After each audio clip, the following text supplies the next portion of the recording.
Hello, everyone. It is Kenyon here, a basketball zone.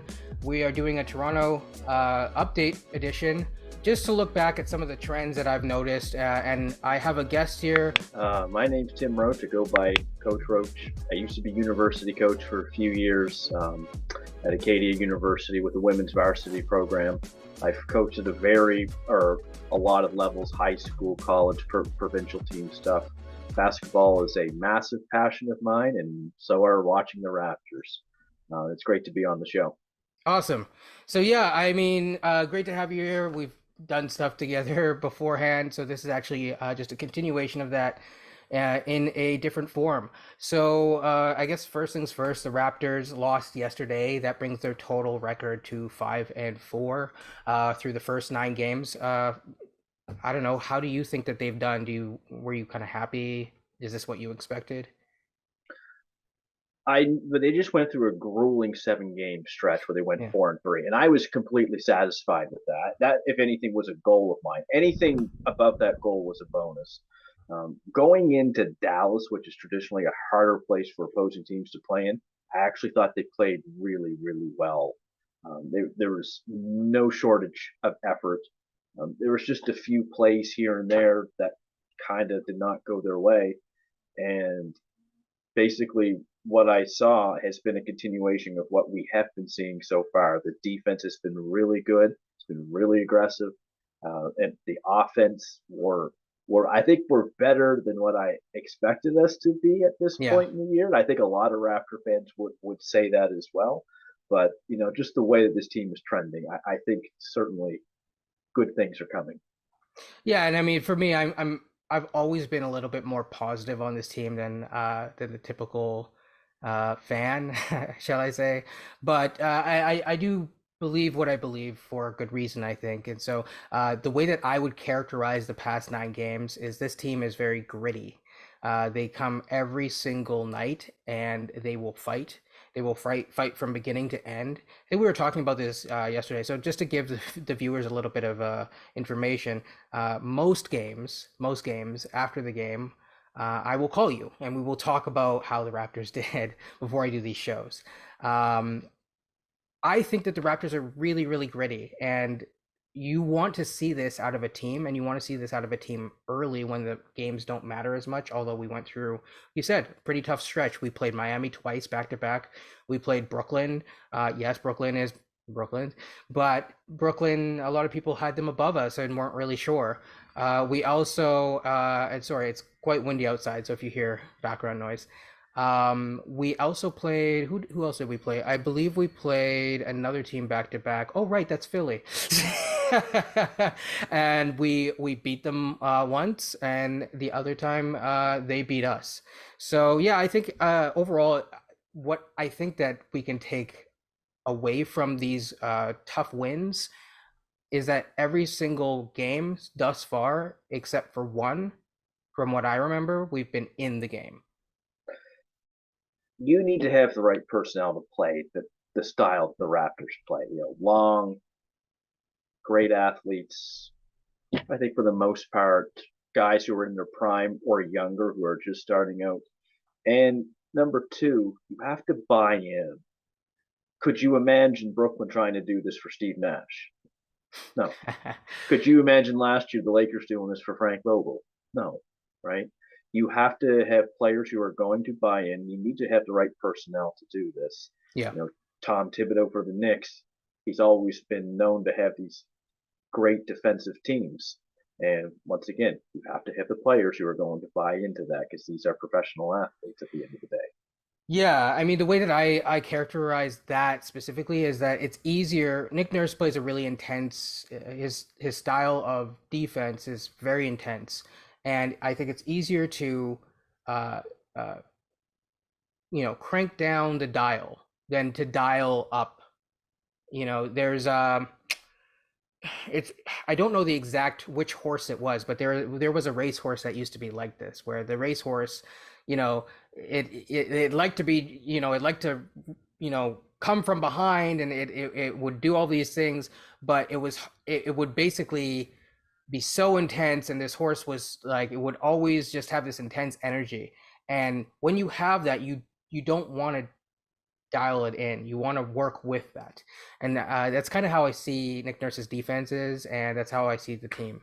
So yeah, just to get into some of the trends that we've noticed, and some of the trends that we are seeing. Surprisingly, the Raptors are a good three-point shooting team so far overall this season, and they've outshot opponents. They've shot above league average, and I mean, we can quibble on the exact ratings, but I believe they're definitely, if I'm mistaken, they used to be top five until yesterday. I think they're at least top 10 for that category. I don't know what do you think about that? That's the first thing that I have to say. Um, There's certainly been an improvement with 3 point percentages. It's something a lot of Raptor fans, I think, knew coming into the season that their 3 point shooting would be kind of this big question mark. We didn't know really what to expect. If anything, a lot of us expected, like, okay, we're going to be at the bottom end of the league, or the bottom half of the league, I should say. But so far this year, we've seen our assist numbers go up. You know, last year we were 29th. yeah, Right now we are 20th, so that's still progress. yeah, And the ball movement has been much better as of late. Even the last 3 or 4 games, we're starting to get more open looks too. Starting to see, Gary Trent and Scottie was really good actually against Atlanta shooting three. Like you and I have definitely. spoken, this guy's a jump shot away from potentially being a superstar in the league. Yeah, and I think that jump shot is from day one of him being here. I think I said it would take about 2 years, max three, but 2 years to really get consistent. So we are seeing the improvements. We're seeing the improvements in the process. Yes, he's not going to shoot 50%. I mean, we just saw his averages are coming back down, but I do think that there is an improvement in that, and he's close. I think he's really, really close. The other thing that I noticed, and I don't really know what to make of it, so I we don't have to get into it today, but it's the assist to turnover ratio. I think the Raptors right now rank, if I'm not mistaken, third overall in the league for assist to turnover ratio, which is kind of really what I take away from it. The only thing that I take away from it now, and I have to dig into the numbers a little bit more, is we take care of the ball and there is ball movement. Obviously we can get into things like Siakam and that sort of thing, but today there's other bigger trends that I kind of want to touch on. So before we get into that, is there anything else that you want to talk about? I just quickly on that assist to Mm, turnover comment that you had made. Pascal Siakam is averaging about 8 assists per game. yeah, Right? And we have Scottie Barnes, who lately has been getting over 5 or 6 assists a game as well. These are coming from guys 6'9", and they're really doing a great job at um, keeping the ball, not turning it over. Is basically what I'm trying to say.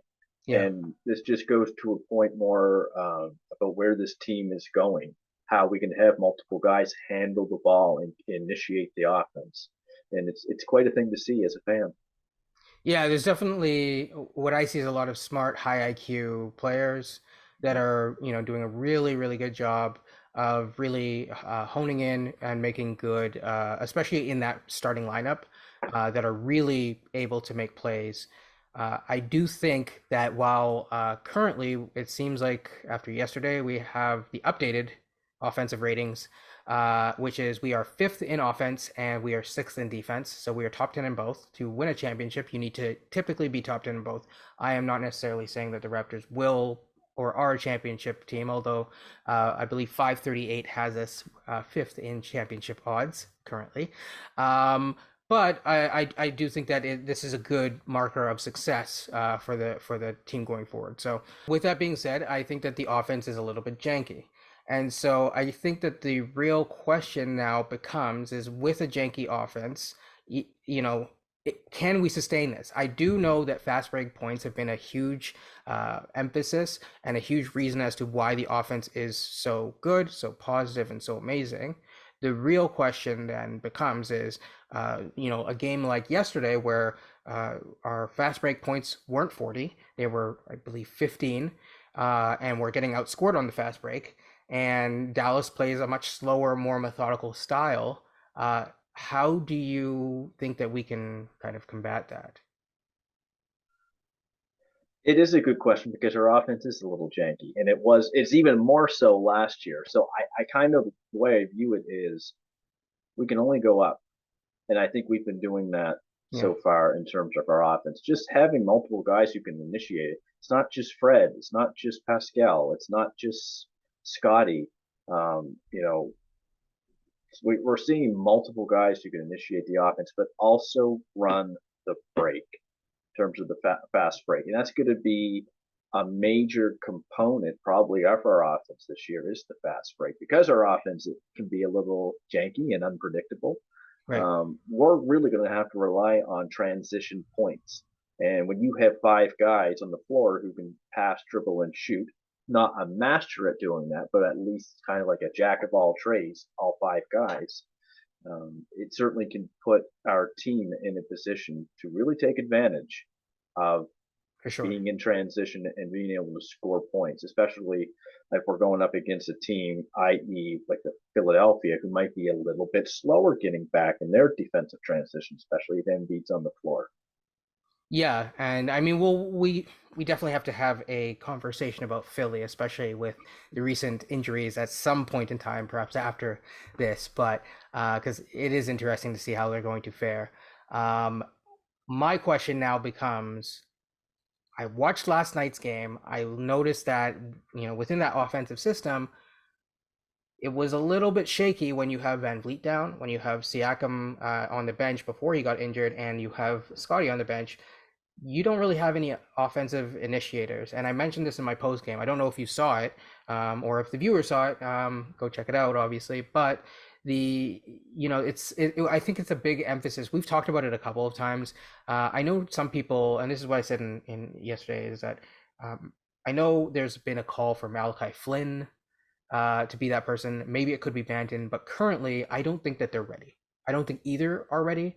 I'm not saying that Flynn is not a good player, but based on the system that we play, I really, for whatever reason, I don't know, maybe he called Nick Nurse's wife ugly or something like that. I don't know.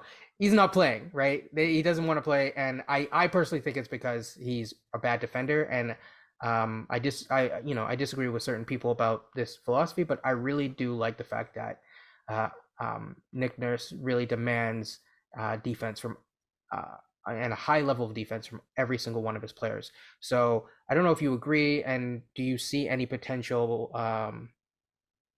fits or trades or whatever before we get into the other stuff that we're going to get into? From what I've seen as a small sample size from this year, Hmm. I don't like you. I don't think they are ready yet, especially Banton, especially Flynn. Hmm. Banton, I trust more defensively, and Flynn, I just don't trust as much defensively. Right. I just think, yeah, I just don't think that they're ready yet.